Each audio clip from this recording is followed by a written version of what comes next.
It was a novel idea, as many ideas were in the 70s, an abundance of old tires that had to be disposed of, and an environment that was friendly. And they still wanted this to be friendly, too.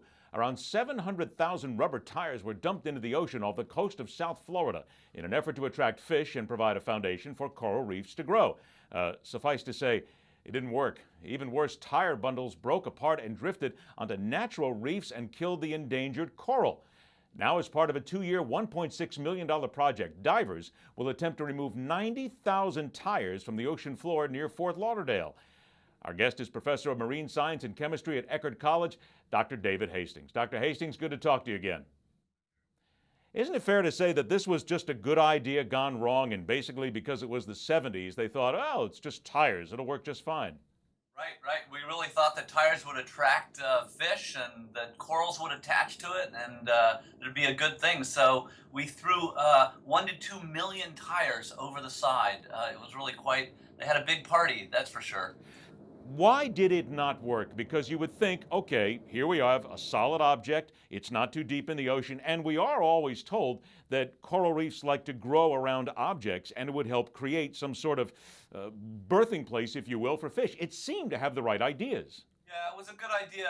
We should have experimented with it a little bit. We should have tried it out first in small amounts as opposed to dumping millions of tires overboard without experimenting. But there are a couple of reasons that we think. One of which is that these tires, they're synthetic, they're rubber, and there are probably some modest amounts of toxins that are coming out of the rubber that discourages marine organisms from attaching to it. The other reason is that they blow around. There are currents and waves, and they just knock around a lot. So physically they move. And corals don't want to attach to things that are moving. They want things that are solid. How long did it take us to figure out that something wrong was happening here, that it was the bad idea?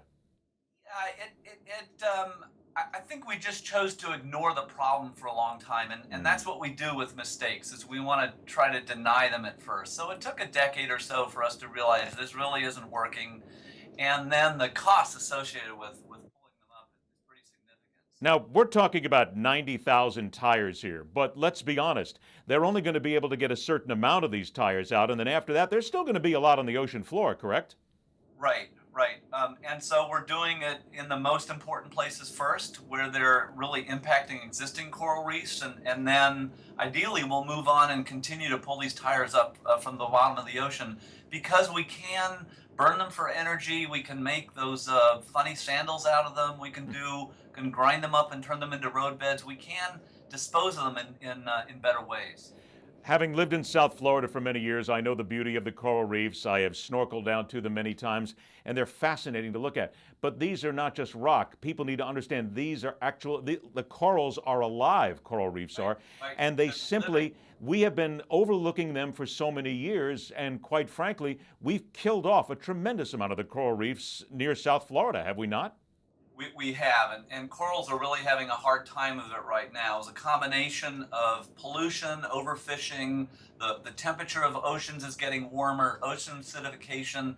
It's not a good decade to be a coral, and so we really need to do everything we can to make their environment as good as possible. Let's make sure we remind people of one thing here, Doctor. How important to the overall ocean environment are the coral reefs? They're very important. These are the rainforests of the ocean. This is a tremendous amount of diversity, and the other thing is they're beautiful. We love to see them, and I think beauty is very important. It's important to see nature, and beauty is important. We all know that. From your opinion, I got about a minute left here, but I need to ask this. 30 years from now, what are we doing right now that we're going to look back on in 30 years and say, you know, we should have done that a little bit better. We had the best interests at heart, but we made a mistake.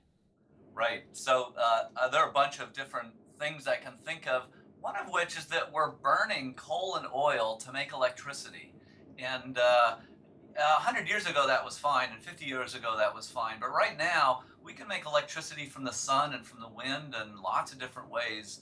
And I think that's one thing that we're going to look back at and say, gosh, that was a silly way of making electricity. Draining the swamp, draining the Everglades, that we're also recognizing that that was a mistake. So But it's hard to look into the future. We really don't know the stupid things we're doing right now. We're always looking to do something and get away with it quickly and sort of hide it and put it aside, aren't we? We are. It is the wrong thing to do. But then again, as we said, back in the 70s, they had the best interests at heart. They just didn't think this through. Let's at least, if we're trying to cause any kind of cautionary tale here, think it through. There are future generations that will understand. And we can learn from our mistakes. And what's really great about what we're doing now is we recognize that we need to take responsibility when we recognize we make a mistake. There you go. As individuals, we try to do that. And now we're doing it as a community. We're recognizing this was not the right thing to do, and we're gonna right the wrong. Let's hope we do the right things from here on out. Dr. David Hastings, want to thank you so much for joining us. Let's keep spreading the word. Stay with us. The fastest 60 minutes in news continues.